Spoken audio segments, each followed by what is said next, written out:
Bom, bom dia. Sou Enzo Guimarães, vou apresentar aqui meu projetinho, classificação de moda, MLP.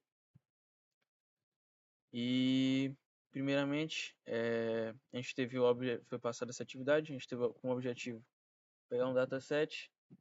No meu caso, eu escolhi o dataset de Fashion Minis, explorar suas características, testar diferentes modelos com ele, para identificar, para tentar achar o melhor modelo que salve um problema, que era o processo de catalogação manual, fazer com que essa catalogação seja mais automatizada a partir de um IA.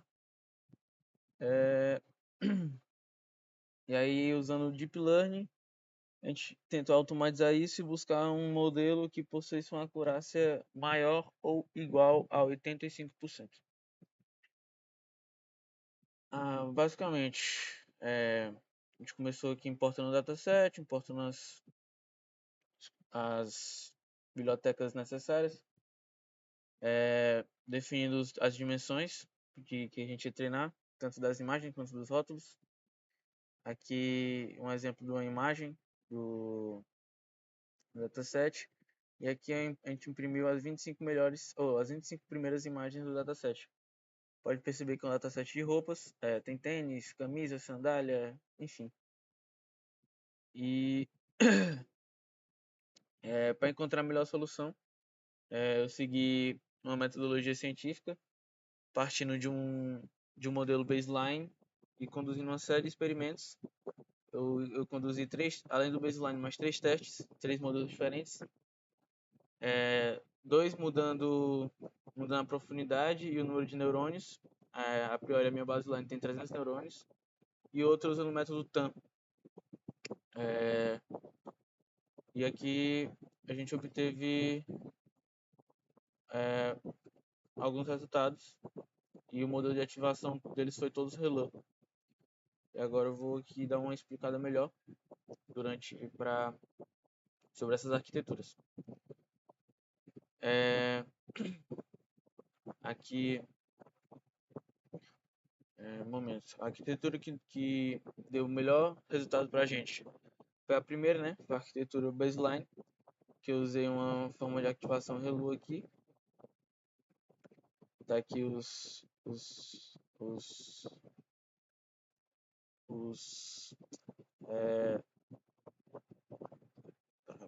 e controlamos o modelo. E aqui a gente treinou. Esse aqui é o modelo o modelo de baseline, foi o primeiro que a gente treinou. Ele foi o único que conseguiu treinar as 30 épocas que eu coloquei. E aqui eu fiz um gráfico para mostrar a curva de aprendizado do modelo. E eu fiz vários testes com ele.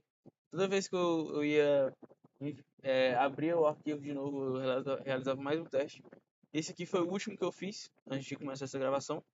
Ele obteve uma acurácia de 89%, muito, muito alta, uma acurácia muito alta. E ele é uma rede neural que, primeiramente, ela vai achatar a imagem com uma camada e possui uma camada oculta de 300 neurônios de ativação relã. Possui também uma camada de dropout com uma taxa de 30% para combater o overfitting e uma camada de saída que possui 10 neurônios de ativação com softmax, um para cada classe de roupa, fazendo com que formasse os 300. Aí, além desse modelo, eu testei outros.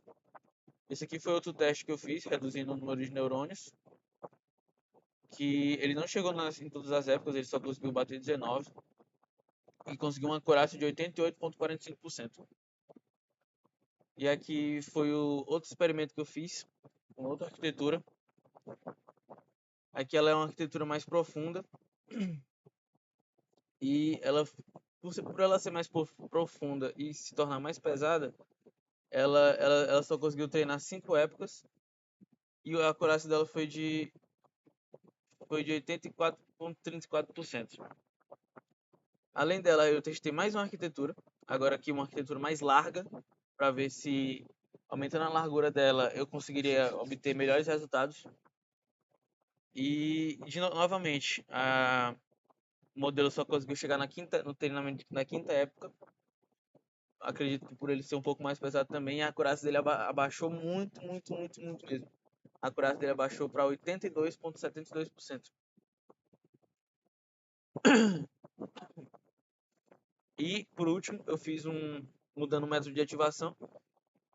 Eu pensei em usar o, o método de ativação GELU, mas eu acabei pesquisando e vendo que ia ser bacana usar o TAM. E foi a única mudança que eu fiz, foi mudar o método de ativação nessa aqui.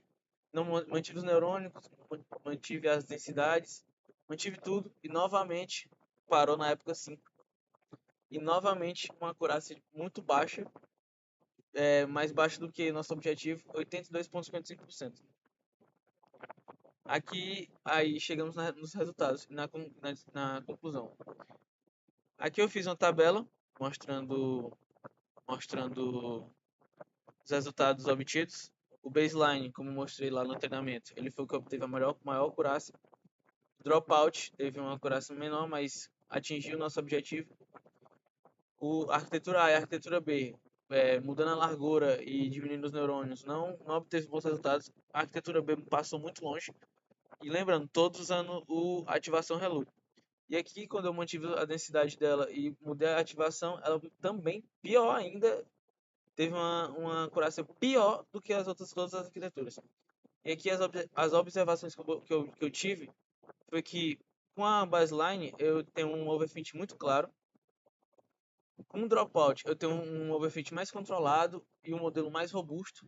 Acredito que, por mais que ele não tenha a melhor acurácia, eu acho que ele acaba sendo até, em alguns casos, a melhor escolha, o modelo de dropout. E aqui a gente conclui que no modelo A e no modelo B, tanto uma camada mais larga quanto uma camada mais profunda não ajuda e nem se torna mais eficaz. Pelo contrário, ela piora o modelo. E aqui foi só para ver mesmo se o ReLU ia ser superior mesmo aos outros. E foi. Claramente, muito. Foi muito. E agora que eu fiz aí para a título de melhor análise, eu criei uma matriz de confusão aqui do modelo, onde ela mostra que os números na diagonal principal representam todos os acertos no teste. Aqui tem os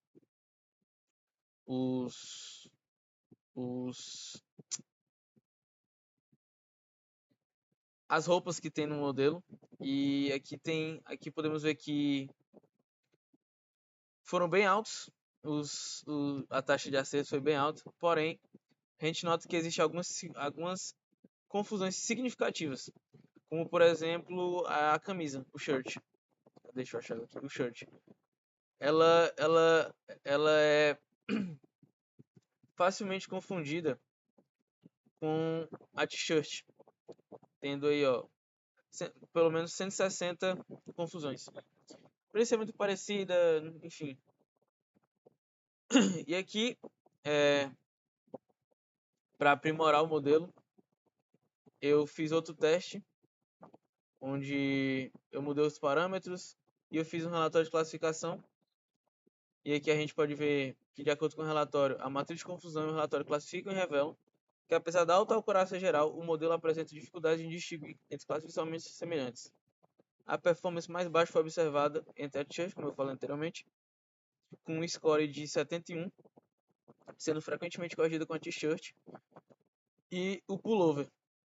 Em contrapartida, classes com uma forma mais definida, como tênis, calça, bota, enfim, tem como diferenciar mais, e os scores se tornam até quase perfeitos, 96%.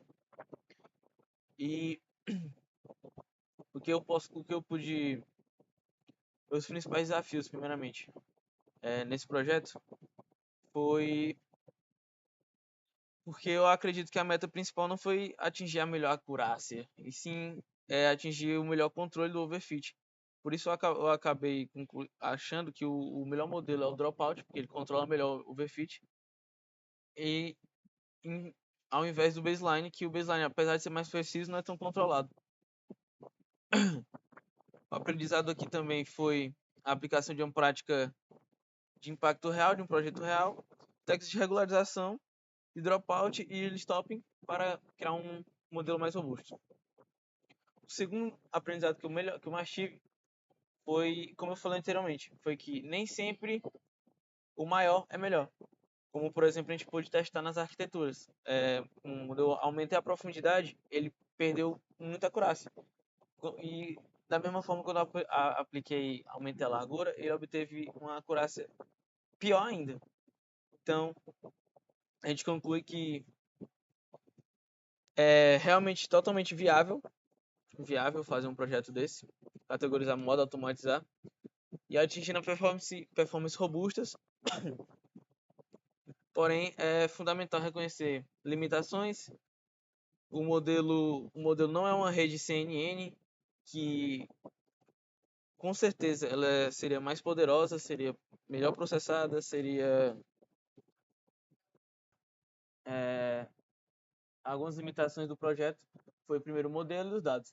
Primeiro, o modelo, porque a arquitetura MLPE, embora ela seja bem eficaz, não é o estado da arte para tarefas de visão computacional, porque ela não captura informações especiais da imagem, como relação entre pixels vizinhos, da mesma forma que redes neurais CNNs capturariam. E os dados, né? Apesar do dataset ser excelente, ele consiste em imagens de baixa resolução que não apresentam complexidade nas fotos. Esse é o meu projeto. Eu me chamo Enzo Guimarães e eu espero que tenham gostado dele.